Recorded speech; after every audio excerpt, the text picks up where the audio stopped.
Subscribe to our YouTube channel and press the bell icon to get the latest updates.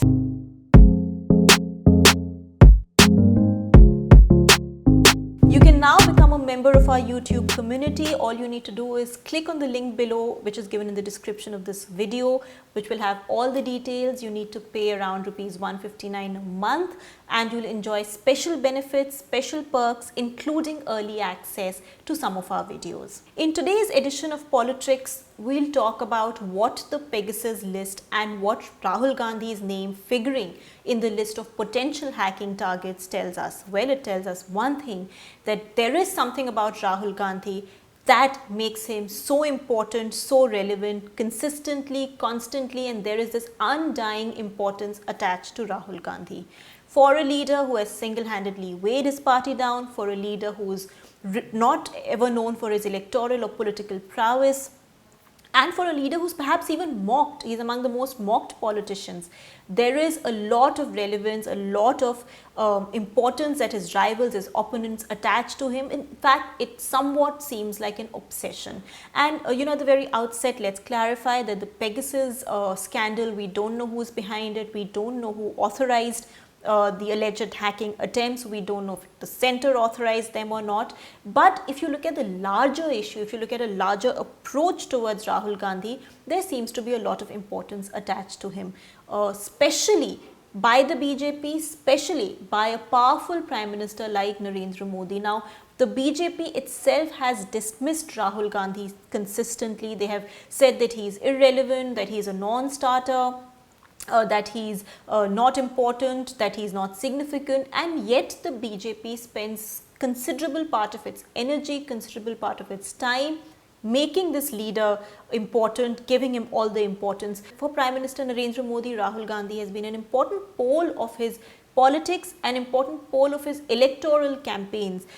He's constantly attacking Rahul Gandhi, he's constantly targeting Rahul Gandhi, which is strange considering that yesterday, in fact, in an internal party meeting, the Prime Minister said that the Congress is a declining force.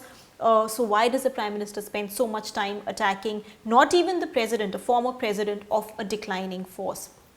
If you go back to the Lok Sabha elections of 2019, you'll see that ahead of the elections, the Prime Minister had created this binary of kamdar versus namdar, which was essentially to draw a distinction between himself, who he claims is someone who's risen through the ranks, who's grounded, versus someone like Rahul Gandhi who has a silver spoon, now or was born with a silver spoon. Now the Prime Minister may not name Rahul Gandhi, mostly he doesn't, he just says ek Congress neta or something like that, but Rahul Gandhi remains a very important component of his campaign. In fact, the 2019 Lok Sabha election campaign, also the 2018 December Assembly election campaigns by the Prime Minister had this binary at the heart of it.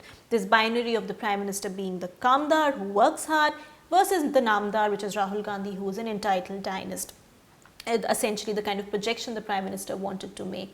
In fact, before the Karnataka elections also in 2018, the Prime Minister had thrown some kind of a 15-minute linguistic challenge at Rahul Gandhi. So there are these, various targets, various attacks that the Prime Minister makes at Rahul Gandhi, but it's not just him, it's the BJP at large. For Smriti Irani, for instance, who beat him in Amethi, she's constantly fielded to target Rahul Gandhi and to attack Rahul Gandhi, as are other spokespersons of the party on various issues, which becomes a bit puzzling considering the BJP on one hand wants to project Rahul Gandhi as this leader who's no match to the Prime Minister, who's irrelevant, who's almost a joke, and yet it spends so much time, so much energy, so much strategizing in trying to attack this one leader. Now, some BJP sources tell us that it's perhaps, the strategy is to draw a sharp distinction between him and Narendra Modi. They say that constantly harping on Rahul Gandhi's failures, his faux pas, his bloopers, helps them draw this sharp distinction between Narendra Modi, who's a very powerful and popular leader. But even by that logic, even by that stretch, this seems excessive, almost bordering on some kind of fixation. In fact, if you look at the Pegasus list, for instance, Rahul Gandhi is among the rare opposition leaders who finds a mention. Besides, of course, there's Mamata Banerjee's nephew Abhishek Banerjee, and then there is poll strategist Prashant Kishore, and the aides of Congress leaders, senior Congress leaders like Kumaraswamy and Siddaramaiah.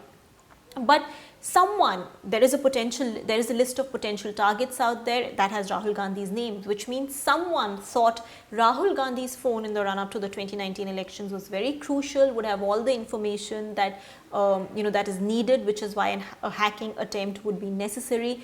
Mind you, they did not think the phones of, say, Ahmed Patel, who was the master strategist for the Congress party, or the all-powerful Sonia Gandhi were important, or for that matter, even the chief ministerial candidates of poll-bound states, the 4 poll-bound states of December 2018, Chhattisgarh, Madhya Pradesh, Rajasthan, the Congress went on to win these states. So it's not that these leaders were tapped, it was Rahul Gandhi who was allegedly on the list, and not just Rahul Gandhi, but his aides like Alankar Savai, his aides like Sachin Rao were also on the list. So there is some oddity there. Of course, Rahul Gandhi has used this entire Pegasus controversy to attack the Prime Minister politically. He's using this to project himself as a powerful leader who was snooped upon, and the Prime Minister is some insecure jasoos. He's been tweeting a lot against the Pegasus scandal. So that, of course, is Rahul Gandhi's politics at this point. But the larger question remains, the larger question is, what is this undying importance of Rahul Gandhi? A leader who has ensured that his party keeps sinking into a bottomless pit, a leader who has been dismissed by his critics, by his rivals. I have also often written columns critical of Rahul Gandhi, a leader who perhaps even for many in his party is considered to be a liability, and yet he remains such an important pole of Indian politics, important enough to be the target of attacks, target of campaigns by the Prime Minister Narendra Modi, and important enough to be in the list of alleged hacking potential targets. This seems like a bit of an oddity, this seems like a bit of a puzzle. Rahul Gandhi, you can ridicule him, you can make fun of him, you can dismiss him, but then there is something about Rahul Gandhi that definitely keeps his opponents and his powerful critics and rivals hooked on to him.